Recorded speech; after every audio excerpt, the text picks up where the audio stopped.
আসসালামু আলাইকুম। আশা করছি তোমরা সকলে অনেক ভালো আছো। আজকে আমরা আপেক্ষিক বেগের দ্বিতীয় কনসেপ্ট নিয়ে হাজির হয়েছি তোমাদের সামনে। চলো আমরা তাহলে কথা না বাড়িয়ে সরাসরি ক্লাসে চলে যাচ্ছি। তাহলে আমরা গতদিন ক্লাসে আপেক্ষিক বেগের সূত্র শিখছিলাম, মনে আছে তোমাদের সময় কি? আপেক্ষিক বেগ। আপেক্ষিক বেগের সূত্র থেকে আমরা মান দেখছিলাম, মান কত ছিল আমাদের?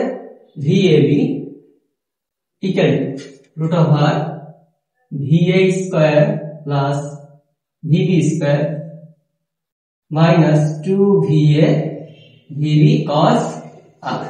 এখন ভাইয়া এই যে আমরা বাস্তব জীবনে যে প্রয়োগগুলো দেখি, একই দিকে চললে দুটো বস্তুর গতি কি মনে হয়? অনেক ধীর গতি মনে হয়। কিন্তু তারা যদি বিপরীত দিক থেকে অতিক্রম করে তাদের পরস্পরকে, তাহলে বেগটা কেমন মনে হয়? অনেক দ্রুত মনে হয়। তো চলো এটাতে আসলেই ঘটে, কেন ঘটে এই ব্যাখ্যা আমরা আজকে দিব। চলো তাহলে আমরা বলো তো ভাইয়া, যদি দুটা বস্তু বিপরীত দিকে যায় বা অথবা দুটা বস্তু একই দিকে যায়, তাহলে সেক্ষেত্রে কি ঘটবে? এই তো আমাদের দুটা বস্তু, একটা VA বস্তু একটা VB বস্তু, তারা কোন দিকে যাচ্ছে? একই দিকে যাচ্ছে। তাহলে সেই ক্ষেত্রে বলতো তাদের মধ্যবর্তী কোণের মান কত হবে? তাহলে মধ্যবর্তী কোণের মান হয় কত ডিগ্রি? 0 ডিগ্রি। যদি 0 ডিগ্রি হয়, আমরা যদি সমীকরণে এই যে আলফার মানটা বসাই, তাহলে আমরা এখান থেকে কত বলতে পারি? VAB equal to √r VA square plus VB square minus 2VA VB এবং cos 0 ডিগ্রি মান কত হয়? 1 হয়। তাহলে আমাদের এখান থেকে এটা কি দাঁড়াচ্ছে? A square plus B square minus 2AB। এর অর্থ হচ্ছে আমাদের এখানে হচ্ছে A minus B whole square সূত্র পড়ছে। তাহলে আমরা এখান থেকে লিখতে পারি VA মাইনাস VB এর উপরে হোল স্কয়ার। তাহলে স্কয়ার রুট কেটে গেলে আমরা এখান থেকে লিখতে পারি VAB equal to VA minus VB। তাহলে দেখো ভাই, যখন দুটা বস্তু একই দিকে যায়, তাহলে আমার একটা বড় যাবে, ধরো এটা বড় আর এটা ছোট, তাহলে আমার বড় বেগ থেকে ছোট বেগটা কি হয়ে যাচ্ছে? বিয়োগ হয়ে যাচ্ছে। এই জন্য আসলে মনে হয় যে একটা গতিশীল বস্তু আর একটা গতিশীল বস্তু যদি একই দিকে যায়, তাহলে সেক্ষেত্রে আপেক্ষিক বেগ অনেক কম মনে হয়। কেন?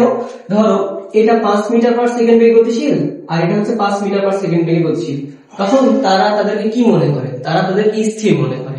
এবং আমাদের এটা যদি 1 নম্বর কন্ডিশন হয় এবং তারা যদি বিপরীত দিকে গতিশীল হয়, মনে করো একটা বস্তু এদিকে গতিশীল আর একটা বস্তু যদি এই দিকে গতিশীল হয়, তাহলে এদের বেগের কেমন পরিবর্তন হবে? কেন আমরা অতিরিক্ত বেগ মনে করি? তাহলে এটা হচ্ছে আমাদের VA বস্তু, এটা হচ্ছে VB বস্তু। তাহলে এদের যে লব্ধি সূত্রটা আছে VAB ইজ ইকুয়াল টু, আমরা দেখো এই সূত্রটা ইউজ হচ্ছে। তাহলে আমরা যদি মানগুলো বসাই, তখন আমাদের আলফার মান কত হয়? এই ক্ষেত্রে 180 ডিগ্রি। তাহলে মানটা যদি আমরা সমীকরণে বসাই, তাহলে VAB is equal to √r VA square plus VB square plus cos, দেখো cos কত ডিগ্রি? 180 ডিগ্রি। তাহলে cos 180 মান কত? -1। তাহলে cos 180 মান -1 যদি হয়, তাহলে মাইনাস কত হয়ে যাবে? প্লাস হয়ে যাবে, প্লাস 2VA VB। তাহলে আমাদের যা বলতে এখান থেকে আমরা তাহলে a square plus 2ab plus b square সূত্র পড়ছে। তাহলে VAB ইকুয়াল টু আমাদের কত হবে? √r VA প্লাস VB এর উপরে হোল স্কয়ার। স্কয়ার রুট কেটে গেলে আমাদের VAB equal to VA plus VB। তাহলে এইখানে আমরা কি দেখতে পাচ্ছি? দুইটা কন্ডিশন দেখতে পাচ্ছি। তার মানে যদি তারা একই দিকে যায়, বেগ কি হচ্ছে? একটা একটা বিয়োগ হয়ে যাচ্ছে, তার মানে বেগটা কমে যাচ্ছে। এজন্য আমাদের মনে হয় অনেক ধীর গতিতে পরস্পরকে অতিক্রম করছে। কিন্তু যখন তারা বিপরীত দিকে যায়, তখন তাদের দেখো বেগটা যোগ হয়ে যাচ্ছে। তার মানে একটা এদিকে যাচ্ছে, একটা এদিকে যাচ্ছে, তখন তারা পরস্পরকে অনেক দ্রুত গতিতে পরস্পরকে অতিক্রম করে। এই জন্য আপেক্ষিক বেগের ক্ষেত্রে অনেক জোরে যাচ্ছে বলে আমাদের মনে হয়।